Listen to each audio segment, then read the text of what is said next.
भगवान गुरुदेव कुल्फी में भी नहीं इसको बना, कुल्फी अपनी के अपनी बारे में बता दीजिए एक बार। कुल्थी का दाल होता है भगवान, कुल्थी का दाल होता है, समझे। यहाँ वृद्ध लोग हैं वो जान रहे होंगे कि कुल्थी क्या होता है, जो जी अनुभवी लोग हमारे हैं। अरहर जैसी कुछ होती है मेरे ख्याल से। यह घोड़े को गांठ बोलता है खिलाते, जी। घोड़े को, गांठ की दाल। घोड़े को ये खिलाते हैं ज्यादा करके।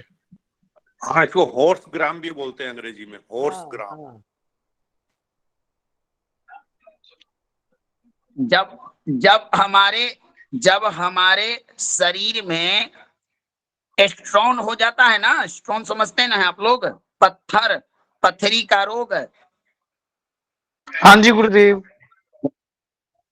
तो इसका प्रयोग करके छोटे छोटे कणों को हम लोग वहीं पर नष्ट करते हैं, ऐसा बताते हैं लोग, वैद्य लोग, आयुर्वेद के लोग। गुरुजी इसकी दाल खाने से भी पथरी में आराम मिलता है, नियमित दाल खाने से। हाँ चलिए, तो समझ गए ना।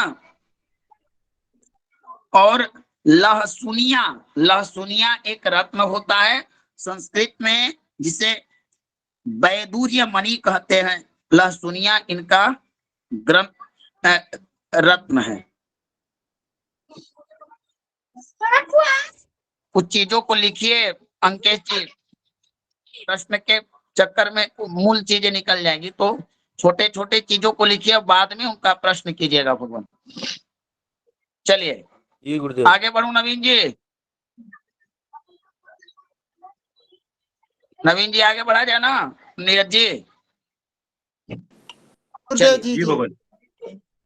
हाँ, अब भगवान हम लोग केतु के केतु के बारे में थोड़ा और जानते हैं। किन्हीं का माइक खुला है, बंद कर लीजिए। शास्त्री जी अपना माइक बंद कर लीजिए। हो गया। केतु का भगवान जो समिधा होती है, जिसे ब्राह्मण लोग प्रतिदिन प्रयोग करते हैं, जिसे पवित्र कुशा कहा जाता है, कुशपत्र।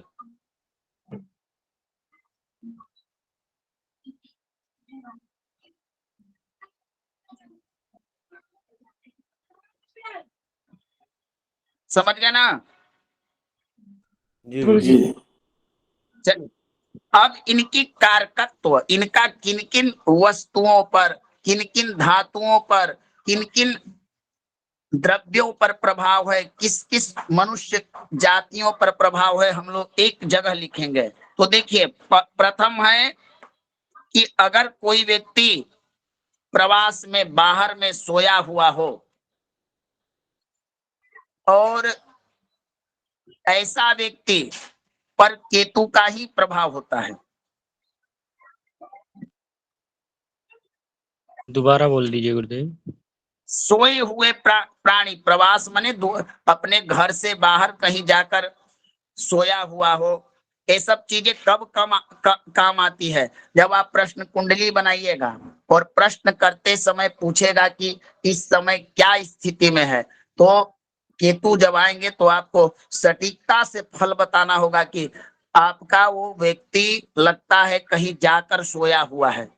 ज्योतिष बड़ी सूक्ष्म और दिव्य दृष्टि वाला है, हर चीज जाना जा सकता है, सिर्फ अभ्यास और ज्ञान की, इष्ट की कृपा चाहिए। चलिए जी गुरुदेव। दूसरा, दूसरा भगवान होता है कि जुआ, जुआ खेलने वाला व्यक्ति इन्हीं के प्रभाव क्षेत्र में आता है। जुआ जहां होता है, जुआ खेलने वाले सब केतु के क्षेत्र में आते हैं।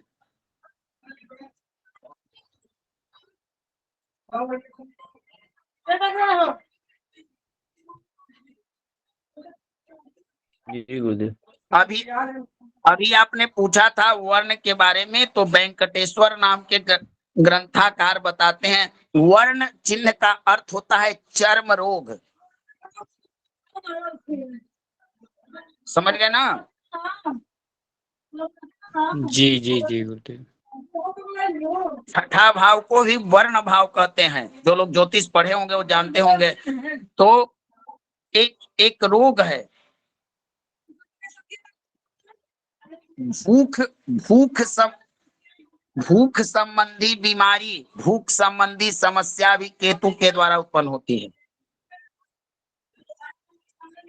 शरीर में फोड़ा होना, फुंसी होना, ये सब इन्हीं के कारकत्व है।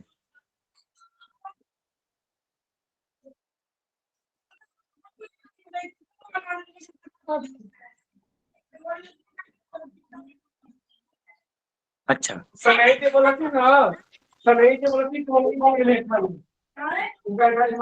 ठीक है ना भगवान।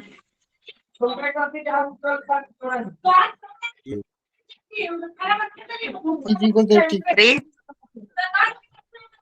एक मिनट भगवान, एक मिनट।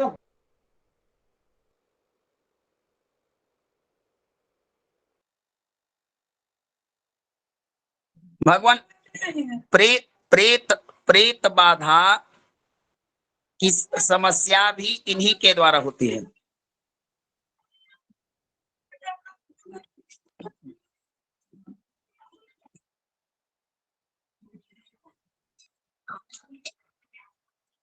ठीक है ना, आगे बढ़ो भगवान। जी जी गुरुदेव। जी गुरुदेव। हाँ, प्रेत बाधा इन्हीं के द्वारा होती है भगवान।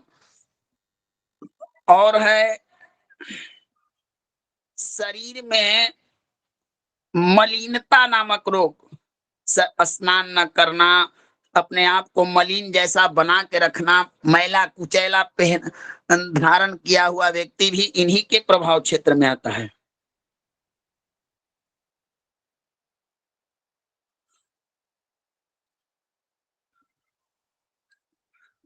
कुछ चीजें भगवान राहु के समान है, जो मैंने लिखा दिया था आपको।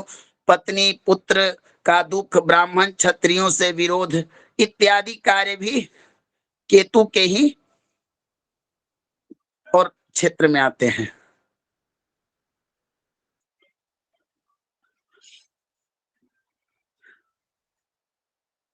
चलिए भगवान देख, ब्रह्मा विष्णु और गणेश, इन देवों की उपासना भी केतु के क्षेत्र में आती है। शंकर की भी उपासना इन्हीं के द्वारा आती है।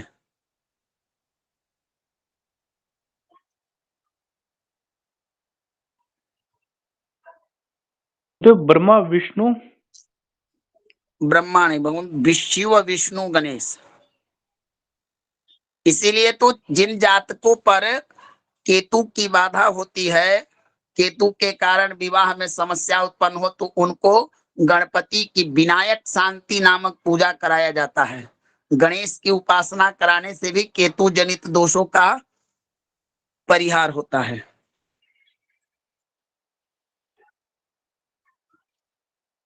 ठीक ना।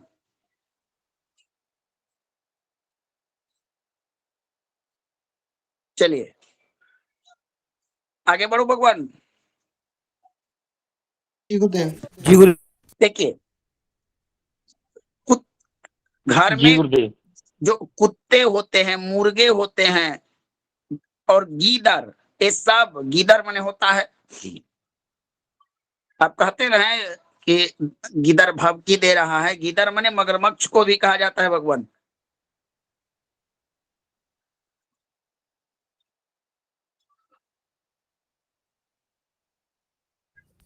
गुरुजी गीदड़ माने मगरमच्छ। क्या होता है गीदड़, बोलते ना है आप लोग की गीदड़ भभकी, क्या कहते हैं बताइए। गीदड़ तो होता है जो गुरुदेव जंगलों में रहता है, मतलब गीदड़ सियार। गुरुदेव सियार ना गीदड़ का जाति का है। चलिए उसी को लिखिए गीदड़।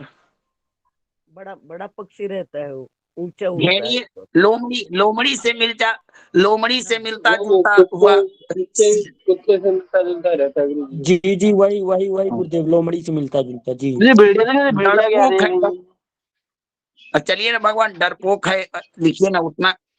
आप जाइएगा वहां पर खोजने। गुरुजी आगे चलिए। हाँ भगवान, चलिए मूल चीज पर हम पहुंचना चाहते हैं जो आपको अपलोड। चलिए तो ये भगवान यहाँ तक हम लोगों ने जाना।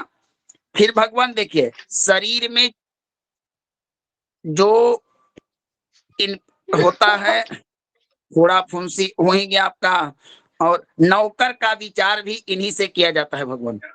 नौकर चाकर जो लोग होते हैं दास कर्म करते हैं, इन्हीं से विचार किया जाता है।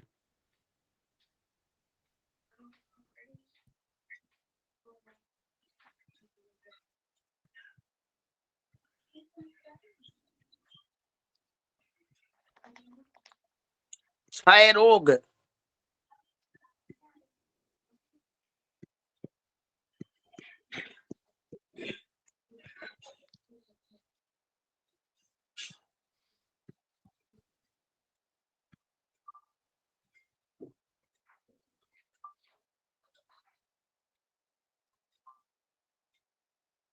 आगे बढ़ो। जी भगवान। चलिए हो गया क्षय रोग, हो गया भगवान। उसके बाद भगवान इनसे मोटे मोटे चीजों को और जान लेते हैं हम लोग थोड़ा थोड़ा। भगवान इनसे एक चीज और विचार होता है, ये इनकी दृष्टि विच्छेद करती है, अलगाव अलगाव करती है, ऐसा लिख लीजिए।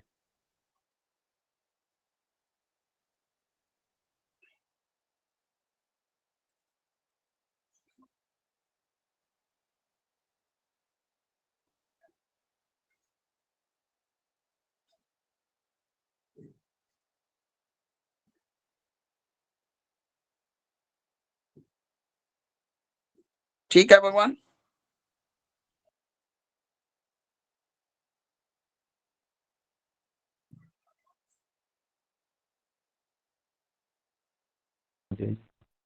चलिए अब भगवान एक साथ लिखिए, आंख के कुछ रोग भी इन्हीं के क्षेत्र में आते हैं।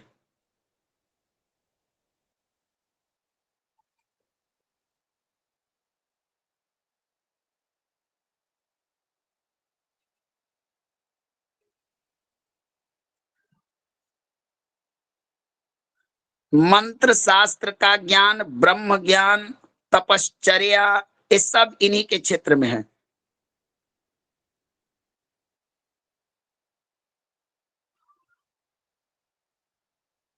जी कोई मंत्र ज्ञान। मंत्र शास्त्र का ज्ञान, वेदांत शास्त्र का ज्ञान, ब्रह्म ज्ञान, तपश्चर्या इत्यादि।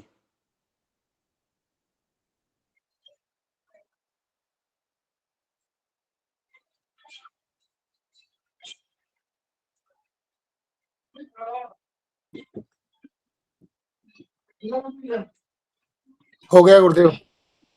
चलिए एक एक चीज और लिख लीजिए भगवान। और जो कार्य क्षेत्र बताया गया था राहु का, वही होता है केतु से मुख्य जो पहचान में आने वाला रोग है वो दस्त। दस्त दस्त समझते हैं आप लोग ना? लेटरिंग लगना।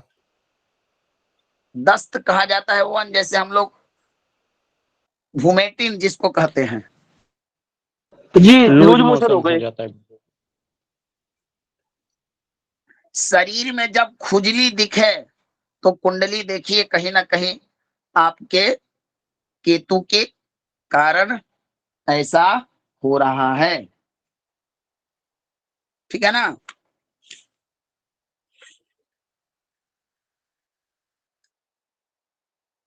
गुप्त रोग, जितने भी गुप्त रोग हैं वो सब इन्हीं के कारण होते हैं।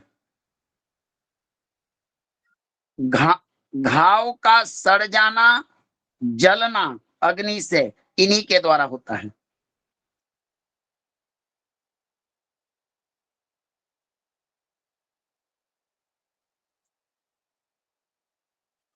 खुजली की समस्या, फंगल इन्फेक्शन इत्यादि जितने भी खुजली संबंधित रोग हैं सब इन्हीं के द्वारा होते हैं।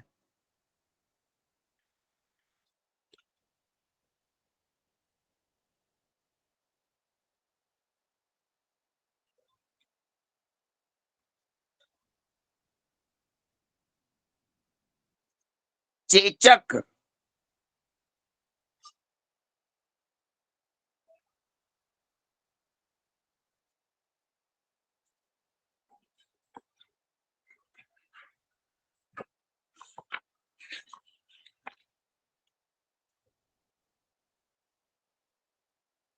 ठीक है ना भगवान। जी गुरुदेव। हाँ, नीच कर्म से संबंध, जितना भी संसार का नीच से नीच कर्म है सब इन्हीं के प्रभाव क्षेत्र में है।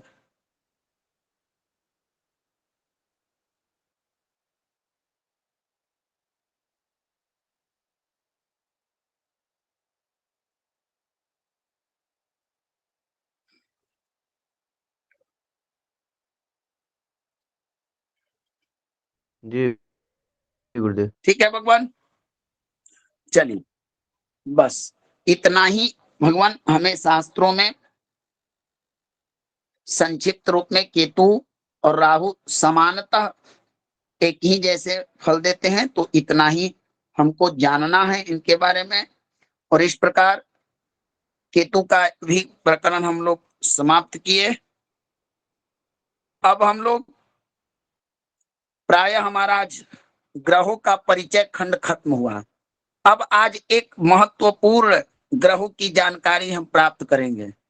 भगवान हमने ये जान लिया कि सूर्य राजा हैं, अग्नि तत्व के हैं, पितृकारक हैं, इत्यादि कारक हैं। एक महत्वपूर्ण विषय जो बेसिक के लिए आप लोग को आवश्यक है, इसको भी लिख लीजिए। उसके बाद आपको मैं बताता हूं बलों के बारे में। देखिए, किसी जातक का तातांबे रवि भार्गवो दिविनिशि प्रभाकर इंदु में, किसी भी जातक का अगर दिन में जन्म हो तो पितृकारक ग्रह के रूप में हम सूर्य को मानेंगे। लिख लीजिए, दिन में जन्म हो तो पितृकारक ग्रह सूर्य है। ऐसा नहीं है कि सदैव पिता संबंधी विचार हम सूर्य से ही करेंगे, ये भी देखना है, क्योंकि सूर्य दिन बली होते हैं। लिखिए इसको, हो गया। पुनः बोल दीजिएगा भगवान। दिन में जन्म हो तो पिता का कारक सूर्य, जी गुरुजी। और दिन में ही जन्म हो तो शुक्र होते हैं मातृकारक।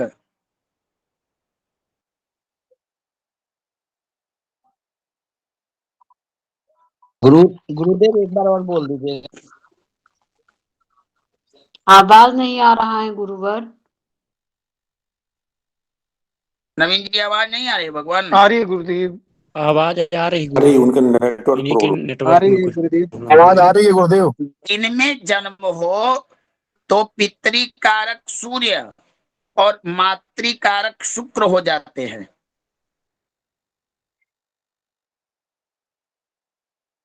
ये बहुत महत्वपूर्ण विषय है भगवान, इसको लिख लीजिए।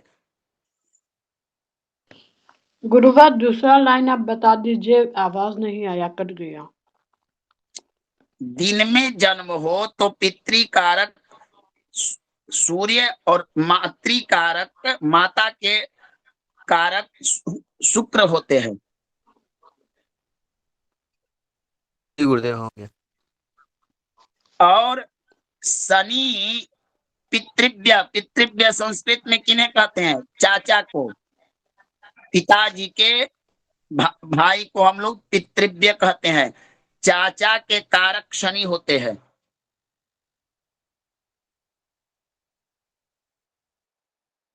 जी दिन में के रात गुरुदेव में? इसके लिए भी कोई जी मैं दिन की बात कर रहा हूं भगवान, एक बार पुनः सुन लीजिए। तातांबे रवि भार्गवो दिविनिशि प्रभाकरिंदु स्मृतौ तदव्यस्तेन पितृभ्य मातृ भग्नि संगौ तदा तदक्रमा। ज्योतिष के विद्वान मंत्रेश्वर जी कहते हैं कि अगर किसी जातक का जन्म दिन में हो तो पिता कारक सूर्य, माता कारक शुक्र, चाचा कारक शनि, समझ में आया? जी गुरुदेव जी। जी गुरुदेव। जी गुरुदेव। और मौसी के कारक, मौसी समझते ना है, मातृभग्नि, मातृभग्नि संगौ, मौसी समझ रहे हैं ना आप लोग कि समझाना पड़ेगा? जी जी जी गुरुदेव। जान समझ हाँ रहे जी हैं जी पता है गुरुदेव। गुरुदेव। समझ रहे हैं गुरुदेव। म- उनके कारक हो जाते हैं चंद्रमा।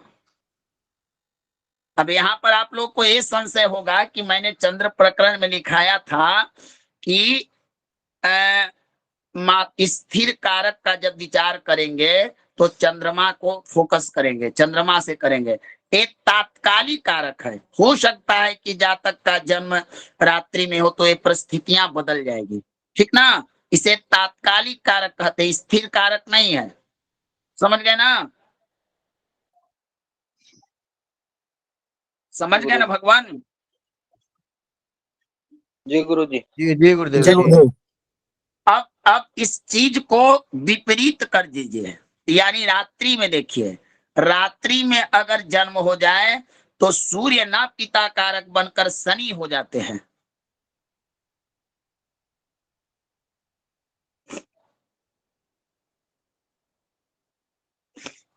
ठीक ना? आवाज नहीं आई। जी गुरुदेव। रात्रि में जन्म हो तो शनि पितृकारक ग्रह हो जाते हैं, पिता के कारकत्व तो शनि को प्राप्त होता है।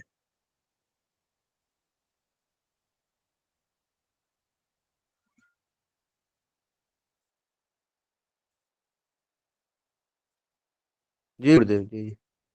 और चंद्रमा हो जाते हैं मातृकारक,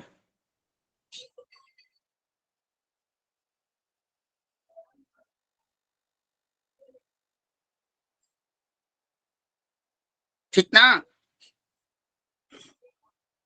जी गुरुदेव। और शुक्र क्रमशः शुक्र हो जाते हैं, जो दिन की स्थिति बदल जाती है। सूर्य चाचा के कारक हो जाते हैं और शुक्र मौसी मौसी के कारक हो जाते हैं।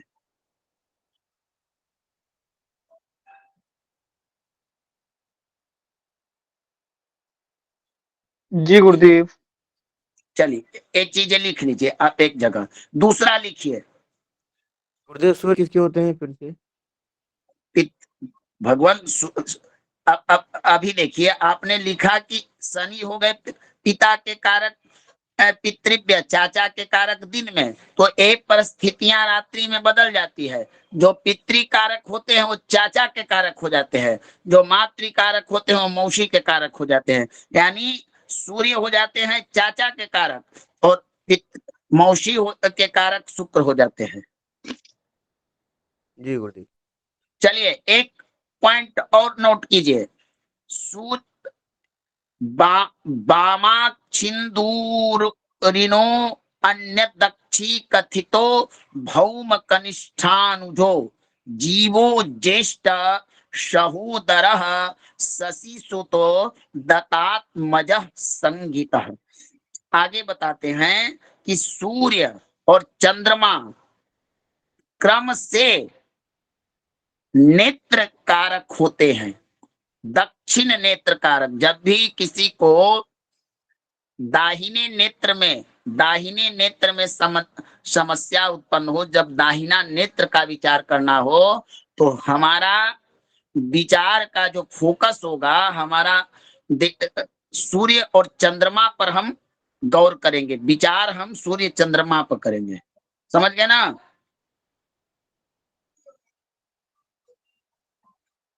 जी गुरुदेव जी। और शुक्र भी भगवान नेत्र कारक ग्रह होते हैं, लेकिन दक्षिण के नेत्र कारक सूर्य हो जाते हैं और चंद्रमा वाम नेत्र कारक होते हैं। ये भी बताया है ज्योतिषियों ने कि दाहिने नेत्र का जब भी विचार करना हो तो हम सूर्य से करेंगे और बाएं नेत्र का विचार चंद्रमा से करेंगे। वामाक्षिंदूर स्पष्ट कहते हैं कि वामाक्षी इंदूर, इंदु माने चंद्रमा, ऋणो अन्य दक्षी, ठीक है ना? गुरुदेव बाल नेत्र का विचार थोड़ा बोल दीजिएगा। चंद्रमा से करेंगे भगवान।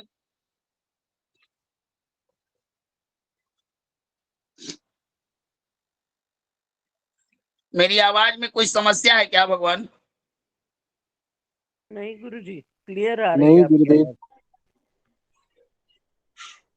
चलिए आगे बढ़ते हैं भगवान। समय की आप लोग प्रश्न करिएगा तो मूल चीजें छूटे। चलिए, मंगल जो है सदैव छोटे भाई के कारक होते हैं। छोटे भाई का जब भी हम विचार करेंगे तो मंगल से करेंगे।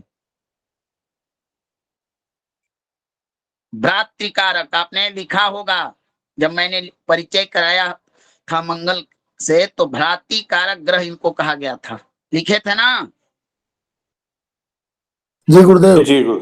तो आपसे कोई प्रश्न कर दे कि कौन सा भाई, मंझिला भाई, छोटा भाई, बड़ा भाई, तो वहां पर कहना है कि भौमः कनिष्ठानुजो हो, भौमः कनिष्ठानुजो, यानी छोटे भाई का विचार मंगल से करना चाहिए। ठीक है ना?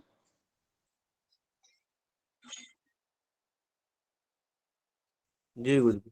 चलिए, अब बृहस्पति होते हैं भगवान जीवो ज्येष्ठ सहोदरा, ज्येष्ठ भ्राता के कारक।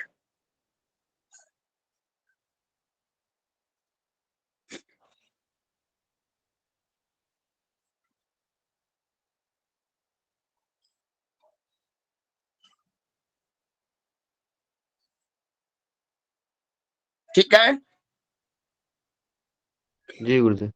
जी गुरुदेव। चलो, और दत्तक नाम का एक पुत्र होता है, दत्तक पुत्र, जानते होंगे आप लोग। गोद लिया हुआ। गोद लिए हुए। इसके कारक बुध होते हैं। दत्तात्मजः संगीतः, शशि सुतो दत्तात्मजः संगीतः।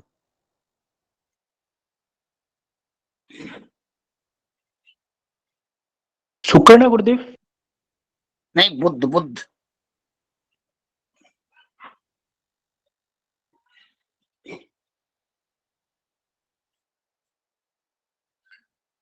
चलिए, नंबर 3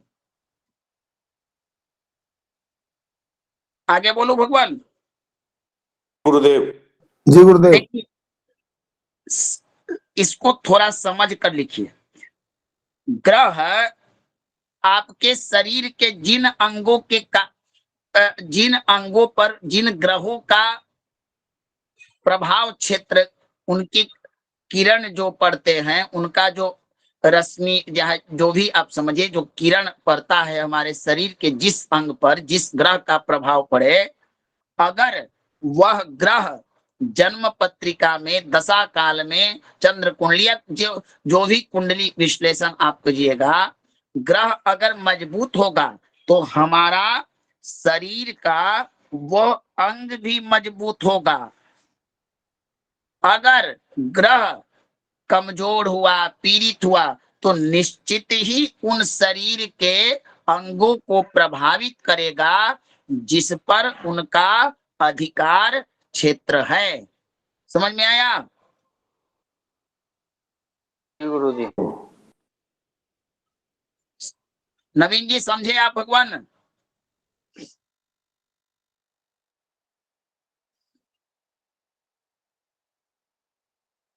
नीरज जी समझ में आया? जी गुरुदेव जी। तात्पर्य एक बार और समझिए। जैसे मान लीजिए कि भगवान, मैंने कहा कि सूर्य और चंद्रमा दाहिने और बाएं नेत्र का कारक है। तो भगवान, आप जब जन्मपत्रिका में सूर्य या चंद्रमा पीड़ित होगा तो जातक का निश्चित है कि बायां नेत्र में कोई समस्या हो या दाहिना नेत्र में कोई समस्या हो। इस तरह से हर ग्रहों की सबलता या निर्बलता से उन अंगों को प्रभावित करती है जिनके वे कारकत्व प्राप्त है। देव करता है, छोटे बच्चों का चश्मा लग जाता है तो वो यही स्थिति होती है जो चंद्रमा हाँ। सूर्य की। हाँ, हम मान लीजिए कि किसी को बुध कमजोर हो, तो बुध किस चीज के कारक है? दत्तक पुत्र। नहीं नहीं, शरीर में भगवान अभी मैंने बताया घ्राण शक्ति, सूंघने की शक्ति उसकी कम होगी। और बृहस्पति अगर बलवान हो तो क्या बनाते हैं?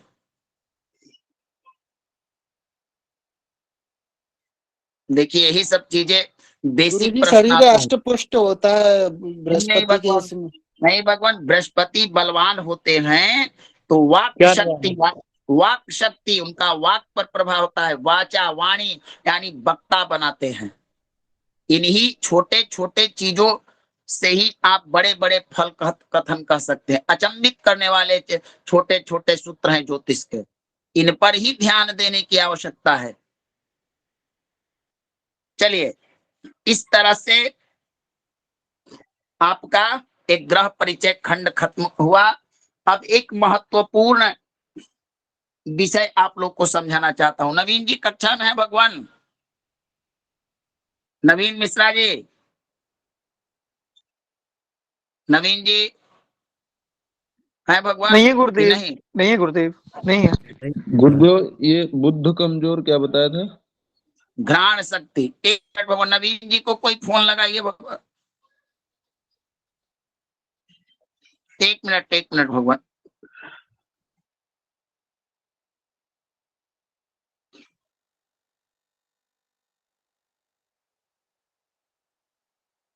कोई विप्रजन बताएंगे घ्राण शक्ति क्या होता है? ये सूंघने की शक्ति, सूंघने नाक की, से सूंघने की। सूंघने की शक्ति।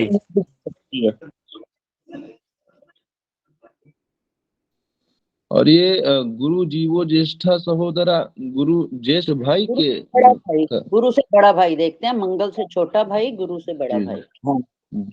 चलिए भगवान, अब एक महत्वपूर्ण चीज, आप माइक, अब हमने व्यक्ति ग्रहों का परिचय प्राप्त कर लिया, कारकत्व जान लिया, उच्च नीच जान लिए, दृष्टि जान लिए, कार्य क्षेत्र जान लिए, रोग जान लिए। हर विषय वस्तु को हमने ग्रह परिचय खंड में प्राप्त किया। अब हमको ये जानना है कि आखिर एक इन चीजों पर, इन चीजों का फल एक देंगे कैसे, एक कब देंगे, कैसे देंगे, इनके लिए, इनको फल देने के लिए क्या क्या आवश्यकता पड़ेगी।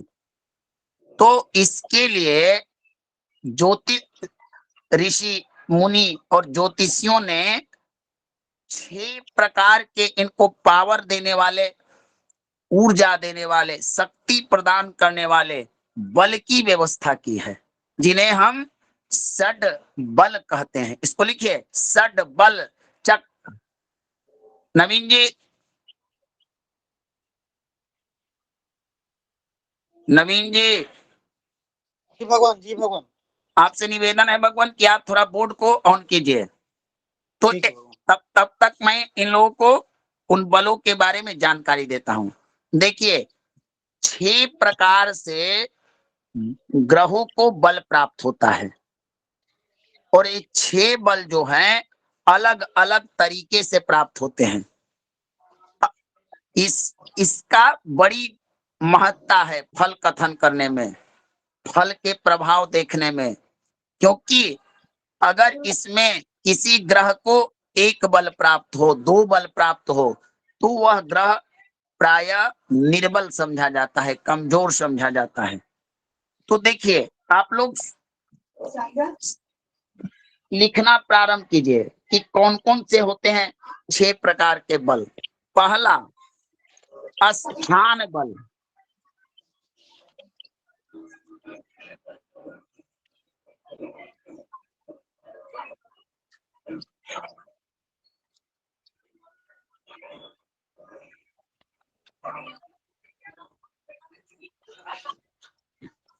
दूसरा, दिग्बल।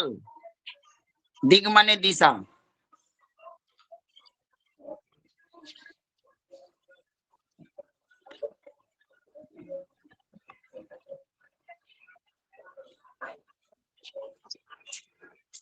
नवीन जी भगवान, बस 2 मिनट भगवान, 2 मिनट, 2 मिनट। तीसरा होता है भगवान काल बल।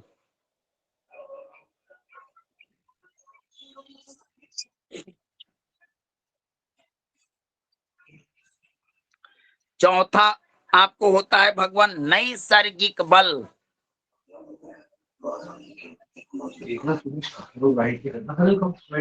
हाँ मैं देखती हूँ, बस कर जाऊँ। अच्छा रोहित, मैं मक्खन क्यों बनाया ते पनीर बनाया, पनीर दी भुर्जी बनावा नाल चौल कर। नीलम महोदया जी थोड़ा सा माइक अपना। हाँ, पांचवा बल का नाम है भगवान चेष्टा बल। ते पनीर दी भुर्जी नाल खा लेंदा हैं। फिर पर मैनू है ना कि दूध वाली चीज होगी तो फिर फिश खाली पापा खा लेंगे, फिर तू नहीं खाएगा हैं, तो खाली पनीर दी भुर्जी खा लेंगे। भगवान शायद वो सुन नहीं रही हैं, तो जो होस्ट हैं तो उनका माइक बंद कर दें।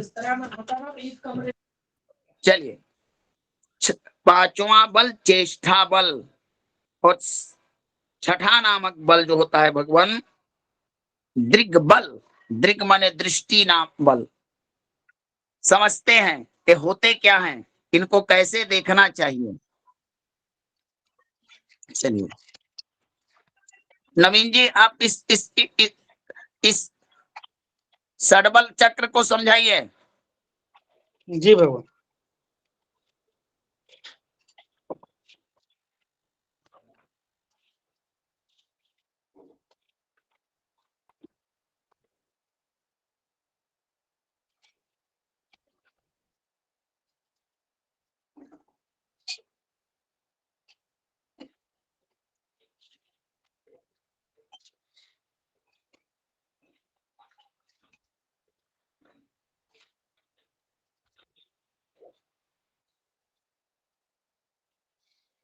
ये हमारी किसी भी जातक की, किसी भी लग्न की कुंडलियां होती हैं, ठीक है।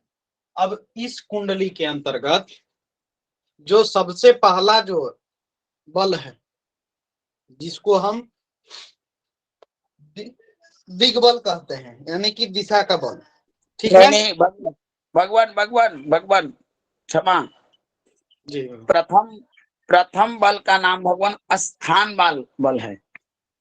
जी जी, स्थान बल।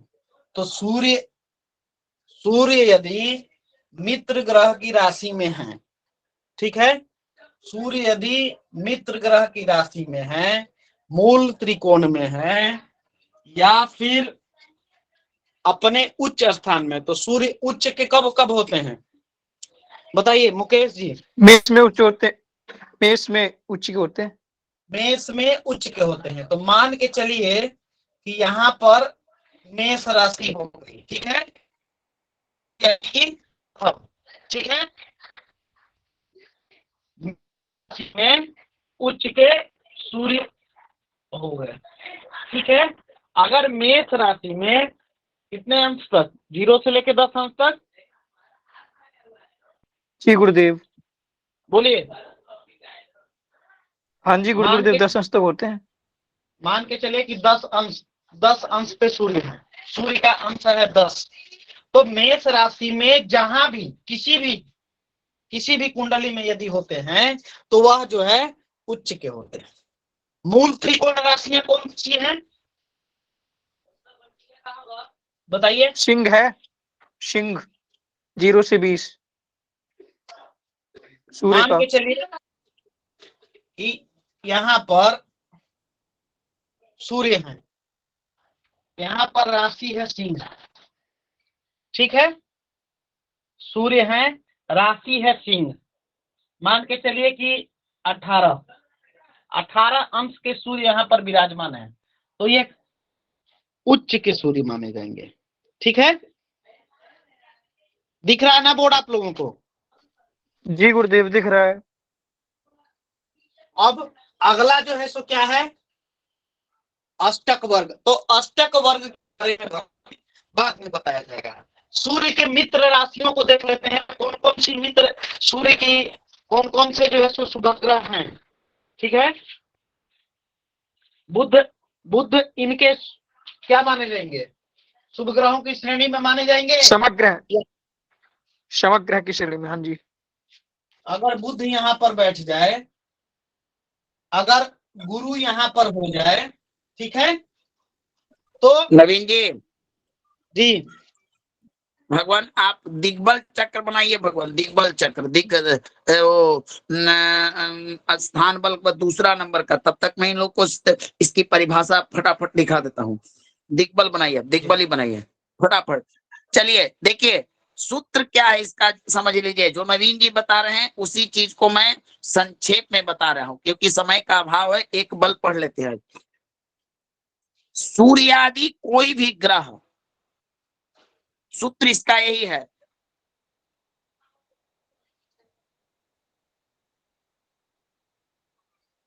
स्थान बल का। सूर्य आदि कोई भी ग्रह, चाहे चंद्रमा हो, चाहे मंगल हो, चाहे स्वग्रेही, मित्र गेही, मूल त्रिकोणस, स्वनवांश, स्वदृष्टानस या अष्टक वर्ग में शुभ 4 रेखाओं से परिपूर्ण हो, वह ग्रह स्थान नामक बल प्राप्त करता है। समझे राम सुशील जी? गुरुदेव पुनः रिपीट। जी जी गुरुदेव, दोबारा थोड़ा रिपीट कर दीजिए। समझ में आया भगवान? जी जो जी गुरुदेव। ग्रह, जो कृष्णा जी समझे आप? उपाध्याय जी? जी जी भगवान जी जी। जो भी ग्रह अपने अपने मकान में हो, अपने कैसे कहते हैं कि अपने घर में तो कमजोर भी कहता है कि मैं शेर ही हूं, है ना? बोलिए। जी गुरुदेव जी। जी अब दिल्ली में जाइए और कृष्णा जी का जजमान हो और नवीन जी जाकर वहां कहें कि आपको पूजा कराने नहीं आता है, तो नवीन जी वहां पर बल प्राप्त करेंगे? बोलिए। जी जजमान, नहीं गुरुदेव, कृष्णा जी की जय जय रहेगी। अब हाँ, चाहे कृष्णा जी जजमान के यहाँ विवाह का मंत्र पढ़े, चाहे विवाह के में श्राद्ध का मंत्र पढ़े, स्थान प्रधान वही होंगे। क्या विजेंद्र जी? जी। तो उसी प्रकार भगवान, जो ग्रह अपने घर में बैठा हो, अपने मित्र के गृह में बैठा हो, अपने नवमांस में बैठा हो, नवमांस होता है लग्न चक्र की भांति ही बनता है, वो होता है कि 30 अंश से 9 है, तो उसको हम स्थान बलि कहेंगे। इसको लिख लीजिए, फटाफट लिखिए, कोई ज्यादा। जो ग्रह उच्च हो, उच्च गेही हो, स्वगेही हो, मित्र गेही हो, मूल त्रिकोणस्थ हो, स्वनवांशस्थ हो, अथवा स्वदृष्टानस्थ, दृष्टान को भी देखिए, और अष्टक वर्ग में होड़ चक्र से 4 पॉइंट से ज्यादा उसे शुभ अंक प्राप्त हो, तो वह ग्रह स्थान बली होता है। समझ गए ना? बताइए, तब आगे बढ़ू। अष्टक वर्ग का क्या बोल गुरुजी? फिर से गुरुजी। अष्टक वर्ग में 4 रेखाओं से पूर्ण हो। पुष्पावती जी, आप ऐसे समझिए कि एक, मान लीजिए कि आशीष मिश्रा है, और वे कहां से हैं आशीष जी आप? जी गुरुदेव उन्नाव से। उन्नाव में इनका अपना स्थान है, तो ये अपने स्थान पर हो, अपने मित्र के साथ हो, अपने नवमांस में हो, अपने द्रेष कान में हो, माने अपने वर्ग में हो। वर्ग उत्तम बोलते हैं इसे। अपना घर, अपना मित्र, अपना मूल त्रिकोण, अपनी उच्च राशि, इन सब स्थानों में मौजूद ग्रह स्थान बली होता है। समझ गए ना? समझ गए सभी लोग? ये 4 जी अंश गुरुदेव। वाला भी समझे गुरुजी। मावती जी, अष्टक वर्ग एक होता है जो गोचरीय फल का अति सूक्ष्म होता है, पाराशर ने कहा है कि कलौ मंद बुद्धि जनः, कलयुग में मनुष्य की बुद्धि मंद हो जाएगी। इसी कारण अष्टक वर्ग एक बहुत ही अति सूक्ष्म, पारदर्शी और थोड़ा तो वह सटीक फलादेश करने में सक्षम है। गोचर का, गोचर अशुभ है, दशा अशुभ है, ग्रह भी कमजोर हो, लेकिन अष्टक वर्ग में अगर वह मजबूत हो तो वह फल शुभता होता है। सिर्फ चंद्र कुंडली, लग्न कुंडली इत्यादि नवमांश के आधार पर भी फल कथन में 100% पूर्णता नहीं होती है। इसीलिए अष्टक वर्ग में 4 पॉइंट से कम प्राप्त होने वाले ग्रहों को अशुभ माना जाता है। चलिए, इससे ज्यादा हम नहीं बता सकते हैं। लग्नस्थ भी स्थान बल में आएगा गुरुदेव। भगवान, आप लोग समझने का प्रयास क्यों नहीं करें? मैं बार बार बोल रहा हूं, जो ग्रह अपने उच्च राशि में हो, अब मान लीजिए कि सूर्य, नवीन जी बता रहे हैं कि सूर्य उच्च राशि में है, सूर्य की मित्र राशि में है, सूर्य मूल त्रिकोणस्थ हो, सूर्य स्वदृष्टानस्थ हो, अष्टक वर्ग में उसे 4 से अधिक पॉइंट में, ऐसे ग्रहों को स्थान बली कहते हैं। चलिए, समझ में आया? जी जी आ गया गुरुदेव। सब लोगों को आ गया ना? जी गुरुजी। क्योंकि भगवान जो भी पढ़ाया जा रहा है वो चीजें आपके मौखिक रूप से परीक्षा लेने के लिए आपसे योग्य आचार्य आएंगे। उस समय आप विफलता आपकी होगी, ना गुरुजनों की होगी। ना समझ में आए, इस प्रकरण को हम कल पढ़ाएंगे। मेरे पास अभी 8 मिनट समय है, मैं पढ़ा सकता हूँ, बता सकता हूँ, लेकिन अगर समझ में आ जाए तो बोलिए, मैं आगे बढ़ूं। हमारे समझ में नहीं। चलिए, अब देखिए, हमारे यहाँ वास्तु शास्त्र के हिसाब से 4 प्रकार की, ऐसे तो 10 दिशाएं हैं और पढ़िएगा तो 16 भी हो जाती हैं, लेकिन 4 दिशाएं प्रमुख होती है ना? जी गुरुदेव। जी जी जी। चलिए, थोड़ा सा भगवान नवीन जी निवेदन करूंगा कि उस चक्र को थोड़ा दिखाइए। तो देखिए, दिग्बल क्या है? दिग माने दिशा, दिशा। कुछ ग्रह जो हैं वो दिशा बल प्राप्त करते हैं। कौन से दिशा में बैठेंगे तो उनको दिग्बली कहा जाता है। जैसे मान लीजिए कि बुध और गुरु किसी भी लग्न की कुंडली हो, अगर लग्न में बैठ जाएं तो वहां बैठने से इनको दिशा बल प्राप्त होता है, जिसे दिग्बल कहते हैं। शुक्र और चंद्रमा उत्तर दिशा में बैठकर दिग्बली होते हैं। शनि अकेला एक ग्रह है जो पश्चिम दिशा में सप्तम भाव में बैठकर दिग्बल प्राप्त करता है, और शेष जो भी ग्रह बचे वो दशम स्थान में दिग्बली होते हैं। ठीक है भगवान? जी गुरुदेव। गुरुदेव एक बार और बोल दीजिए। लग्न हमारा हमेशा पूर्व दिशा होता है। किसी भी जातक का जो लग्न है, भगवान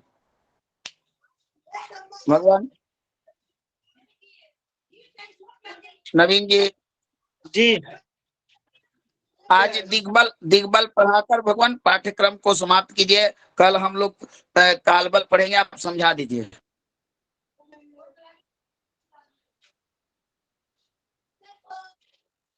जी, लग्न किसी भी जातक का जो लग्न होता है वही पूर्व दिशा होती है। ठीक है, लग्न से सप्तम यानी कि ठीक पीछे या ठीक आगे कहिए, पूर्व से ठीक जो है सो पीछे की दिशा पश्चिम दिशा होती है। यानी कि सप्तम भाव हमारा पश्चिम दिशा का प्रतिनिधित्व करता है। ठीक है, जातक का जो चतुर्थ भाव है जातक का जो चतुर्थ भाव है वह उत्तर दिशा का प्रतिनिधित्व करता है, उसी प्रकार से वहां से सातवीं जो दिशा हुई ठीक पीछे दक्षिण, ठीक है, यानी कि दसम स्थान। ये जो दसम स्थान है यह जो है हमारा दक्षिण दिशा का प्रतिनिधित्व करता है। कहने का मतलब है इन सभी को केंद्र स्थान बोला जाता है, ठीक है। ये दिशाओं के भी प्रतिनिधित्व करते हैं और केंद्र का भी प्रतिनिधित्व करते हैं। अब बाकी चीजों के अंतर्गत राशियां, बाकी कौन से ग्रह कहाँ बैठे हैं, इससे कुछ नहीं। कोई भी लग्न की कुंडली हो, किसी भी जातक की कोई भी लग्न की कुंडली हो, और वहां पर हमें बलाबल ग्रहों का देखना है, तो बुध और गुरु यदि लग्न में बैठे हों, कोई भी लग्न हो भगवान, मीन हो, मेष हो, कर्क हो, सिंह हो इत्यादि, उनसे कुछ नहीं। सिर्फ और सिर्फ हमको यह देखना है कि प्रथम भाव यानी कि लग्न भाव में अगर बुध और गुरु बैठे हों तो इनको दिग्बल प्राप्त होगा। बाकी फलादेश भगवान आगे देखेंगे, ठीक है। लेकिन केवल इस स्थान में बुध और गुरु के बैठ जाने से, हो सकता है कि बुध ही बैठे, हो सकता है कि गुरु ही बैठे, ठीक है, तो या दोनों बैठ सकते हैं।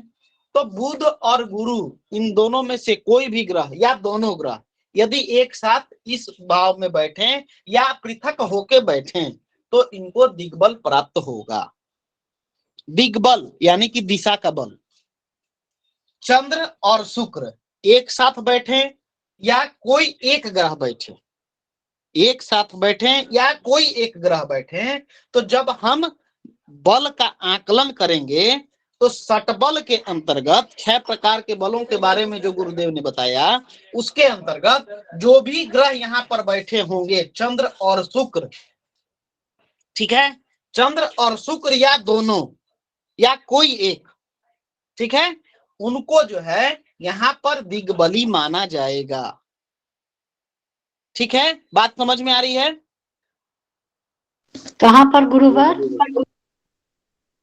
पूर्व दिशा यानी कि लग्न में बुध और गुरु यदि बैठे या कोई एक बैठे या दोनों बैठे, ठीक है, तो यहाँ पर सिर्फ यहाँ पर विराजमान होने से, लग्न में बैठ जाने से बुध या बुध गुरु दोनों अगर बैठते हैं तो इनको दिशा बल प्राप्त होगा, यानी कि दिग्बल प्राप्त होगा। ये बात समझ में आ रही है? जी गुरु जी। जी गुरुदेव जी। चंद्र और शुक्र अगर चतुर्थ भाव में बैठ जाएं, या तो दोनों या कोई एक, ठीक है, वह चंद्र भी हो सकते हैं, शुक्र भी हो सकते हैं, या दोनों हो सकते हैं कि बैठ जाए यहाँ पर, तो इनको यहाँ पर इस स्थान में बैठने के कारण, यानी कि चतुर्थ भाव में बैठने के कारण इनको दिग्बल प्राप्त होगा। ठीक है, सप्तम स्थान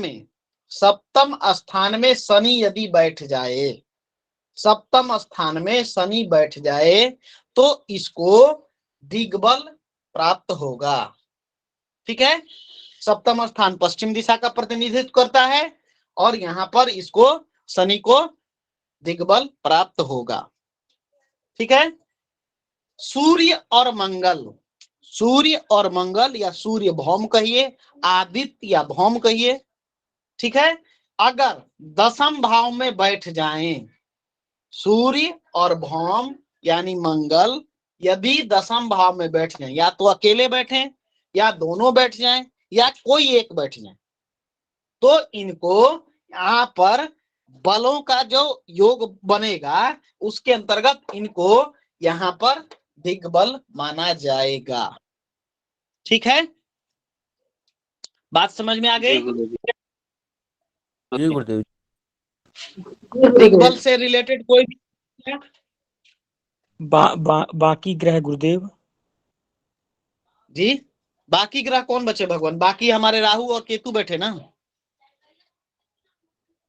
बोलिए। हाँ जी। जी जी गुरुदेव, वो गुरुदेव बताए कि पता नहीं दसम क्या बोले थे, दसम कौन सा दिशा बोले थे गुरुदेव? राहु दक्षिण दक्षिण दक्षिण की दक्षिण दिशा में, दशम में। दसम भाव में भगवान, दसम भाव में। ठीक है, ठीक है। केतु भी 10वें भाव में गुरु जी। हाँ हाँ, नवीन ठीक है। जी, एक चीज हम पूछना चाहेंगे आपसे। जी राहु और गुरु जी 2। बोलिए भगवान, लग्न बोलिए। में आपने जैसे बताया ना कि बुध और गुरु, हाँ तो बुध और गुरु ही पूर्व दिशा की शुरुआत करते हैं, या आप सूर्य या किसी और भी ग्रह से भी अपन मान सकते हैं इस चीज को? जी, बुध और गुरु ही, केवल बुध और गुरु ही बैठेंगे तभी पूर्व दिशा मानी जाएगी, या इसके अलावा नहीं अन्य नहीं और कोई नहीं भी ग्रह बैठेंगे तो भी मानी जाएगी? नहीं, कोई भी ग्रह बैठे कहीं पर भी, कोई भी ऐसा नहीं है। इनको सिर्फ दिग्बल यहाँ पर ही प्राप्त होगा। अगर हम बलों का बात करें तो बुध और गुरु के लग्न भाव में बैठने पर ही दिग्बल प्राप्त होगा, इतना जान लीजिए। बिल्कुल गुरु जी, ठीक है, ठीक है। ठीक। ये प्रश्न था, जैसे बुध या गुरु में गुरु बैठा तब भी बुध को प्राप्त हो जाएगा दिग्बल, की बस गुरु वश को प्राप्त होगा?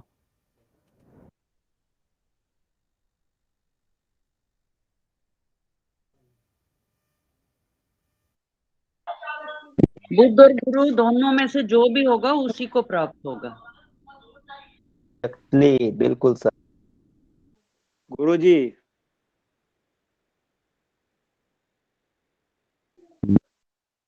अगर ये अपने स्थान पर बैठते हैं तो इनको दिग्बल प्राप्त होगा। ठीक है, बोलिए। राहु और केतु का बताइए गुरु जी, कौन से भाव में दिग्बल प्राप्त होगा?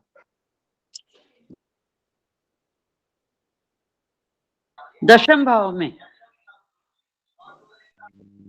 अच्छा, सूर्य, ठीक, दशम भाव में। छाया ग्रह हैं, मुख्य रूप से इतना जान लीजिए, राहु और केतु छाया ग्रह हैं।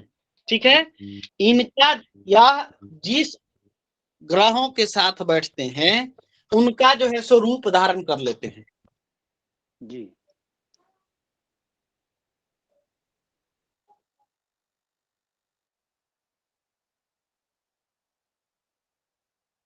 भाव प्रकरण हम जान लेंगे, राशियों का प्रकरण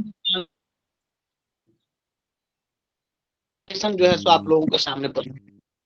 ठीक है, अभी सिर्फ राहु और केतु को छोड़ के बाकी जो हमारे 7 मुख्य जो ग्रह हैं, ठीक है, उनको जो है सो यहाँ पर दिग्बल इन्हीं के अनुसार माना जाता है। ठीक है जी, गौरी जी जी गुरुदेव, यद्यपि जब ये अंशमय अथवा अस्त हो जाए तो उनको भी मिलेगा क्या दिग्बल? जी जी जी, अंश के आधार पर तो भगवान वो बात की चीजें हैं। अंश जो है, अंश के बारे में छोड़ दीजिए, देखने मात्र से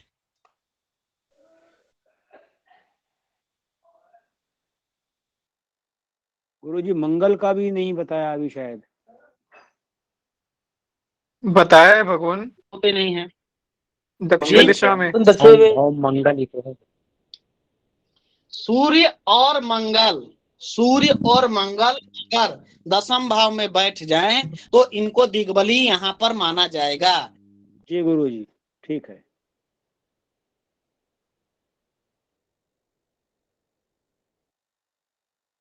गुरुदेव एक बार जी गुरुदेव, क्लियर हो गई।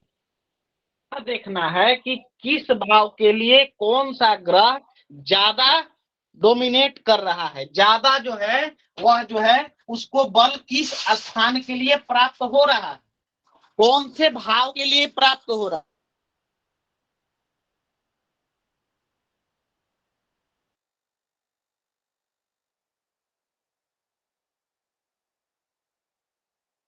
तो हम फलादेश नहीं करते।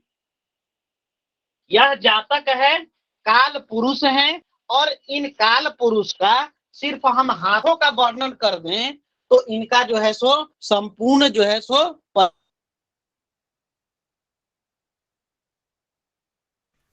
गुरुदेव आपका आवाज नहीं आ रही। कट रही है, बहुत कट रही है आवाज। ठीक है, भगवान आवाज कट आवाज कट जा रही है। हम सिर्फ जान लें कि नहीं हम पुत्र भाव के जो है सो जान लें तो हम सारा कुछ जान लिए, ऐसा नहीं होता भगवान। पुत्र भाव से जो चीजें जाननी होती हैं उसके लिए इन सभी चीजों को जानना आवश्यक है।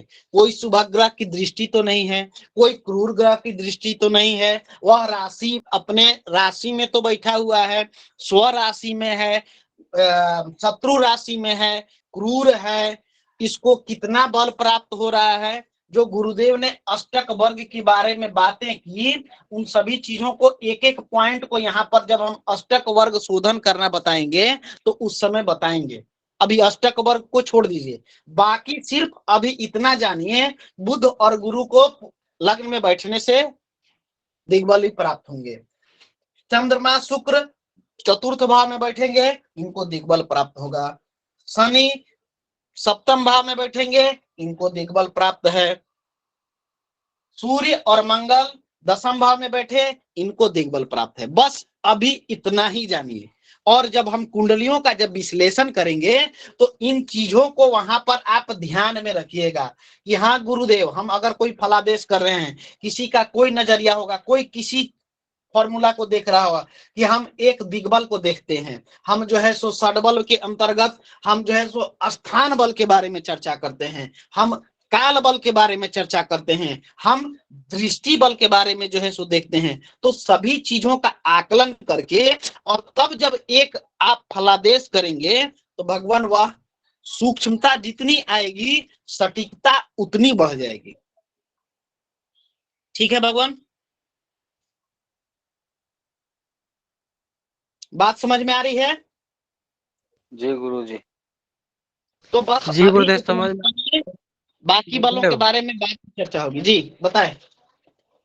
जैसे पहले आप बताए थे स्थान बल, तो उस समय का मोबाइल स्क्रीन नहीं हो पाता। 2 मिनट इसी फ्रेम पे बता दीजिए तो समझ में आ जाएगा। स्थान बल थोड़ा दिक्कत हो रहा था समझने में। का मतलब है भगवान सूर्य, देखिए यहाँ पर मैं सूर्य को ही लेके चल रहा हूँ, ठीक है ना। सूर्य अगर सिंह राशि में यहाँ पर भी विराजमान है या यहाँ पर सिंह राशि है पंचम, ठीक है, और सूर्य यहाँ पर विराजमान है, ठीक है, तो इनको यहाँ पर स्थान बल प्राप्त हो गया। क्यों? क्योंकि यह जो है सो अपनी राशि में यहाँ पर विराजमान है। इनकी मूल त्रिकोण राशि जो है आपका मेष राशि अगर यहाँ पर हो जाती है, अगर मेष राशि हो जाती है, सूर्य का मान लिया कि 9 अंश है, 9 डिग्री, सूर्य 9 डिग्री में द्वितीय भाव में बैठे हैं, तो फिर यहाँ पर मेष राशि में 9 डिग्री के बैठ जाने से इनको स्थान बल प्राप्त हो गया। ठीक है जी गुरुदेव जी। जी जी श्रीकांत जी, और किन्हीं को? तो गुरुदेव स्थान बल देखने के लिए मतलब ये जो गुरुदेव लिखवाए हैं स्वगृही, मूल त्रिकोण राशि, अष्टक वर्ग सब देखना पड़ेगा गुरुदेव? जी हाँ, ये सारी चीजें जो है सो हैं। अगर इनमें से कुछ एक प्राप्त होता है तो उनको स्थान बल मिलेगा।